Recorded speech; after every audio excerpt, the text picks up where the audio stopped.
Bismillahirrahmanirrahim. Assalamualaikum warahmatullahi wabarakatuh. Untuk kali ini akan kita bahas adalah plat dua arah. Ini merupakan materi kelanjutan dari sebelumnya yang sudah kita bahas adalah plat satu arah. Jadi sebelum membahas ini, alangkah baiknya untuk menyimak yang materi plat satu arah dulu supaya ada kesinambungan. Oke, untuk subtopik yang akan kita bicarakan yaitu apa itu sistem plat dua arah, kemudian kita akan membahas tebal minimum platnya, kemudian apa itu lajur kolom dan lajur tengah, kemudian nanti akan kita bicarakan ada dua metode perencanaan. Yang pertama yaitu metode perencanaan langsung, yang kedua adalah metode rangka ekivalen. Oke, sebagai pendahuluan, ini kurang lebih sama dengan penjelasan yang plat satu arah kemarin, hanya saja seperti yang dibicarakan pada saat kita membicarakan plat satu arah. Kalau plat satu arah itu katakanlah dia persegi. Kalau plat satu arah, dia diasumsikan tumpuannya hanya berada pada salah satu sumbu saja. Jadi sumbu satunya bebas, seperti itu. Asumsinya seperti itu. Jadi hanya satu sumbu yang menahan lenturan. Tapi kalau plat dua arah itu ada dua sumbu yang menahan lenturan. Jadi tumpuannya ada di semua sisi, seperti itu. Nah, untuk aplikasinya sama. Bisa berupa flat plate, drop panel dengan kepala kolom, atau dengan bevel, itu sama semua.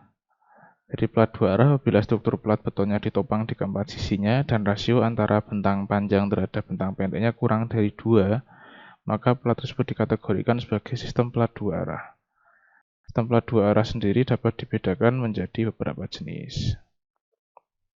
Oke, saya ulang dulu sebelum kita melangkah ke lebih jauh. Jadi misalkan contoh konkretnya seperti ini ya, dia. Jadi batasannya itu misalkan ini adalah LX, ini LY. Kalau LY per LX, katakanlah LY yang terpanjang itu lebih dari 2, maka dia masuknya ke plat satu arah. Tapi kalau LY per LX ini kurang dari 2, maka dia masuknya ke plat dua arah. Dengan catatan LY itu lebih besar dari LX. Seperti itu kesepakatannya. Jadi kalau dia walaupun punya balok, walaupun dia plat dengan dikelilingi 4 balok, dia plat dikelilingi dengan 4 balok, tetapi rasio antara sini LY, sini LX itu kurang dari 2, dia plat dua arah. Tapi kalau dikelilingi 4 balok, kebetulan LY per LX-nya lebih dari 2, maka dia tetap dimasukkan ke plat satu arah gitu. Walaupun ada 4 balok.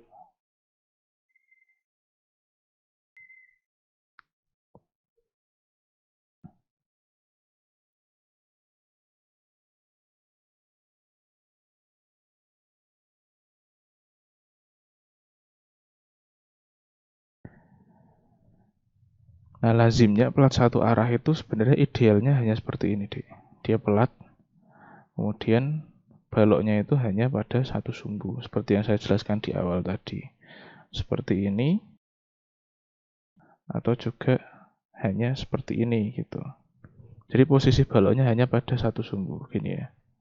Gitu. Hanya pada satu sumbu, berarti pada tumpuan ini dan tumpuan ini. Kemudian kalau plat ini satu sumbu ya berarti ini dan ini, seperti itu. Nah, plat dua arah, sistem balok plat dua arah, pada sistem struktur ini plat beton ditumpuk oleh balok di keempat sisinya.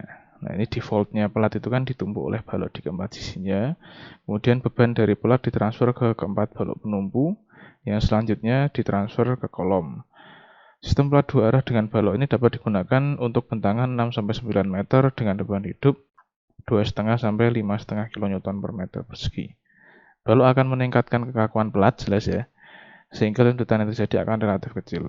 Jadi kenapa balok meningkatkan kekakuan pelat? Nah, dibayangkan saja deh kalau misalkan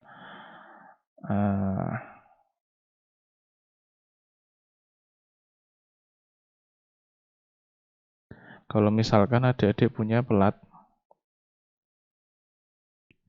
dan pelat dengan balok.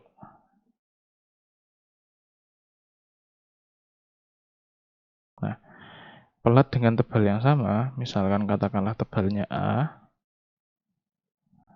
dengan dibebani beban merata yang sama,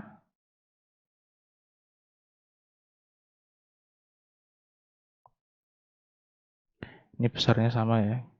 Saya kebetulan gambarnya tidak simetris, tidak sebanding, tapi asumsikan ini sama dengan besaran beban yang sama. Nah, untuk yang ini dia lendutannya akan, untuk yang pelat saja tanpa balok, dia tentu lendutannya akan lebih besar daripada yang, kalau ini 1, ini 2. Lendutan 1, dia pasti akan lebih besar daripada lendutan 2. Pasti, karena dia penampangnya hanya persegi setebal A saja. Tapi kalau yang penampang kedua ini, dia selain setebal pelat, dia juga ada tambahan ini. Nah, ini lumayan meningkatkan kekakuan, karena kekakuan itu urusannya dengan inersia. Inersia, kalau adik-adik ingat, rumusnya 1/12 BH pangkat 3. Nah, di sini yang sangat besar pengaruhnya adalah H pangkat 3, hanya karena di pangkat 3 kan. Nah, kalau pada balok, berarti kan dia cukup besar ini peningkatannya. Nah, makanya lendutan di penampang 2, dia akan lebih kecil daripada di penampang 1, karena kekakuan yang di penampang 2 dia lebih besar.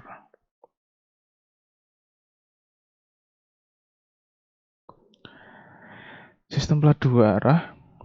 Sistem pelat datar pada pelat dua arah merupakan sistem struktur pelat beton dua arah yang tidak memiliki balok penumbu di masing-masing sisinya. Beban pelat ditransfer secara langsung ke kolom. Kolom cenderung akan menimbulkan gagalan geser pons pada pelat yang dapat dicegah dengan beberapa alternatif. Ini seperti yang kita bahas pada pelat satu arah kemarin ya, sama, prinsipnya sama. Ini juga masih sama. Ini juga masih sama. Silakan bisa dilihat kembali pada materi sistem pelat satu arah.